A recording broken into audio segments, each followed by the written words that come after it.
தெருநாயை பாதுகாக்கணும், அதுக்கு தான் நீங்க வாங்குறீங்க துட்டு, அதுக்கு தான் நாங்க போடுறோம் ஓட்டு அப்படிங்கிற மாதிரி தெருநாய்க்கு ஆதரவா பேசியிருக்காங்க நிவேதா பெத்ராஜ்.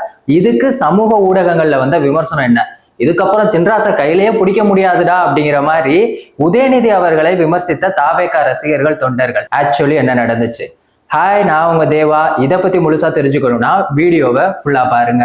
இப்ப ரீசெண்டா தெருநாய்க்கு ஆதரவா வந்துட்டு நிவேதா பெத்ராஜ் அவர்கள் வந்துட்டு போராட்டம் நடத்தியிருக்காங்க. இதை பார்த்துட்டு சமூக ஊடகங்கள்ல என்ன சொல்றாங்க அப்படின்னா, நீங்க வந்துட்டு தெருநாய்க்காக தான் போராட்டம் நடத்துறீங்க, ஆனா உங்க கையில இருக்க நாயெல்லாம் உங்க வீட்டுல வளர்க்குற காஸ்ட்லி நாயா இருக்கே, ஏன் நீங்க தெருநாயை கையில தூக்கி வச்சு போராட்டம் நடத்துங்களே, உங்களால நடத்த முடியுமா? நீங்க தூக்கி வச்சீங்கன்னா அது கடிச்சு கொதறிடும்.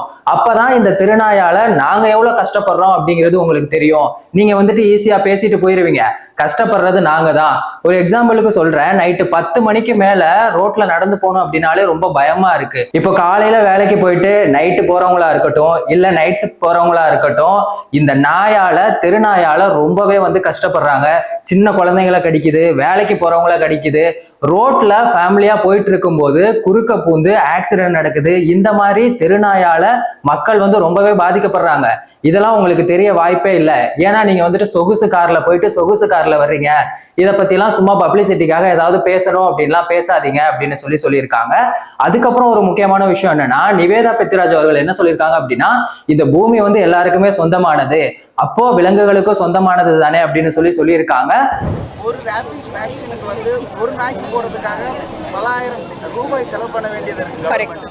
ஸோ இது மக்களையும் பாதுகாத்துக்கிட்டு நாயும் பாதுகாக்கிறது சிரமம் தானே, அதை எப்படி அவங்க? அதனால தானே ஓட் போடுறோம். they have to do that, no? அதனால தானே நம்ம சூஸ் பண்ணி ஓட் போடுறோம் அவங்களுக்கு. அது அவங்களோட பொறுப்பு தானே. நான் சொல்றேன், கவர்மெண்ட் மட்டும் இதை பார்த்துக்கணும்னு சொல்லலை. இது எல்லாமே வந்து சின்ன வயசுலேருந்தே குழந்தைங்களுக்கும் நம்ம சொல்லி கொடுக்கணும். என்ன, we have to be compassionate. யாருமே இப்போ கம்பேஷனேட்டாக இல்லைங்க. நான் ரோட்ல போகும்போது சின்ன பசங்கள்லாம் போட்டு நாயை அடிச்சிட்டு இருக்காங்க. எங்கே போச்சு கம்பேஷன், எம்பத்தி? இதுக்கு சமூக ஊடகங்கள்ல என்ன சொல்றாங்க அப்படின்னா, அப்போ நாய்கள் வாழ்றதுக்கே இங்க உரிமை இருக்கு அப்படின்னா மனிதர்களுக்கு இல்லையா? அப்படிப்பட்ட மனிதர்கள் வந்துட்டு இன்னைக்கு நிம்மதியான ஒரு வாழ்க்கையை வாழ்றோம் அப்படின்னு நினைக்கிறீங்களா? ஏன்னா ஒவ்வொரு நாளும் கொள்ளைன்னு சம்பவங்கள் தொடர்ந்து நடந்துகிட்டே தான் இருக்கு. நாய்க்காக குரல் கொடுக்கிற நிவேதா பெத்ராஜ் அவர்கள் வந்துட்டு மக்களுக்காக நடக்கிற அநீதிக்காக ஏன் இதுவரைக்கும் எந்த குரலும் கொடுக்கல, அரசை எதிர்த்து ஏன் அப்ப கேள்வி கேட்கல அப்படின்னு சொல்லியும் விமர்சனம் பண்ணிட்டு இருக்காங்க. இன்னொரு பக்கம் தாவேகா ரசிகர்களும் தொண்டர்களும் என்ன சொல்றாங்க அப்படின்னா, அண்ணி நீங்க என்ன இங்க, நீங்க எதுக்கு இங்கெல்லாம் வந்தீங்க? நீங்க கண்ணை காட்டினாலே அண்ணன் வந்து செஞ்சு முடிச்சிருப்பாரு, இதுக்காக நீங்க இவ்வளவு தூரம் வரணுமா அப்படின்னு சொல்லி கலாய்ச்சிட்டு இருக்காங்க. இன்னொரு பக்கம் என்ன சொல்றாங்க அப்படின்னா, இருந்தாலும் எங்களுக்கு உங்க மேல ரொம்ப கோவம் அண்ணி, நீங்க ஆசைப்பட்டீங்க அப்படிங்கிற ஒரே காரணத்துக்காக 200 கோடி செலவு பண்ணி கார் பந்தயம்லாம் அண்ணன் நடத்தினாரு. ஆனா நீங்க அவரை விட்டுட்டு துபாயில இருக்க ஒரு தொழிலதிபரை வந்துட்டு கல்யாணம் பண்ணிக்க போறேன் அப்படின்னு சொல்லிட்டீங்க.